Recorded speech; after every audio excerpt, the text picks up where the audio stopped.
Shemar Moore will reprise the role of the young and the restless Malcolm Winters beginning Tuesday, April 7th, for a story that will shake up Genoa City and have lasting repercussions. Moore, who played the role from 1994 to 2005 and made occasional visits since, didn't hesitate when the call came. "I feel humbled and honored and nostalgic," he says. "But I also have a bone to pick with Young and the Restless because all I was asked was, would I be willing to come back for a cool little story? And my mother raised me to always remember where you came from, but I didn't know they were gonna make me memorize 124 pages for 3 days of work," laughs. "Even when I was Malcolm for real all those years back, I never did 124 pages.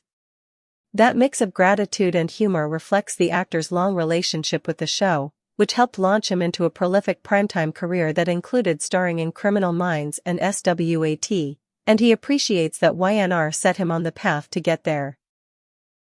"I've created what I've created, so when I got the call to come back, the answer was yes," he notes.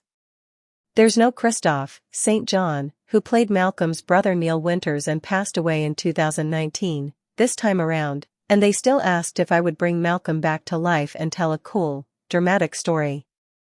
"I had a lot of fun working with Crystal Khalil, Lily Winters, and Brighton, James, Devon Winters, and then of course, Vivica Fox, Stephanie Simmons. It's been 3 decades since Stephanie and Malcolm had a brief romance, but Moore and Fox have crossed paths over the years. Vivica's done what she's done, and she's a sweetheart, and we've kept up," he reports. "She calls me Shemarsky. I've had a lot of nicknames, but there's one person in this world that calls me Shemarsky, and that's Vivica Fox. I just heard from down the hallway, Shemarsky, and I was like, Vivica is in the building." Working side by side again stirred memories of where it all began. Just to be able to stand on stage with her and talk and mess with her, and for Malcolm and Stephanie to be back with the storyline that they created, which is interesting and obviously soapy dramatic, but fun to play, it wasn't work, Moore shares. "It was really just a reunion of sorts, a party of sorts, to celebrate what Young and Restless has done for us, to really give us momentum in the game for us to continue to pursue our dreams. But Vivica is a hoot. She's funny, and she was finding humor in scenes where there wasn't humor. It was all good. The reunion was joyful, but it also came with a reminder of who wasn't there, Christoph St. John, who had been a guiding presence in Moore's life. I approached my career to chase my dreams, my goals, but also to prove that it's possible for the other dreamers out there, and Christoph was that for me," he explains. "In the beginning, I was scared to death and nervous and insecure and really thought, they're gonna realize I suck and tap me on the shoulder and say, oops, we made a mistake, go on home. But Christoph wrapped me up, and he said, I got you. I'm gonna help you find your way." And he was a big brother to me on the screen. He was a big brother to me and a mentor in real life. When he passed, it was gut-wrenching for so many people, but I owe so much to him because my mother didn't understand the world of Hollywood, he continues. "I didn't grow up with my father, I didn't have brothers and sisters, so I didn't have this so-called support group to wave pom-poms for me and say, you can do it, you can do it. But my acting coach and definitely Christoph were that anchor for me to get me to believe in myself." Moore went on to build a remarkably steady and successful career, something he reflects on with both pride and perspective. "I show so much gratitude to Young and Restless, to CBS," he says. "I call my career high school, college, and graduate school, 8 years on Young and Restless and coming back here.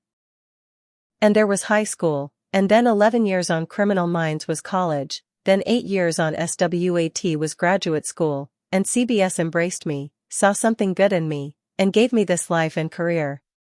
Now, I'm off doing a new version of SWAT, Exiles, which is not CBS, but to be able to say that I had an 8-year run on a soap opera, an 11-year run on a primetime show, an 8-year run on another primetime show, and for it all to be on CBS? That just doesn't happen." Even with that resume, Moore remains grounded, and his level of celebrity suits him just fine.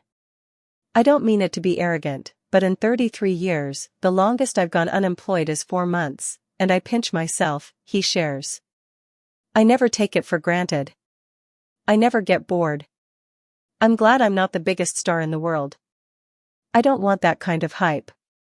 I don't want Michael Jackson hype, Brad Pitt hype. I like the steady climb, and because of the way my career has unfolded, to know that I've affected people's lives and been in their living rooms pretty consistently means a lot to me.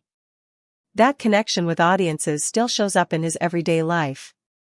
I was grocery shopping just last week, and a gentleman there, he must have been in his early 20s, he said, "I can't believe I'm meeting you.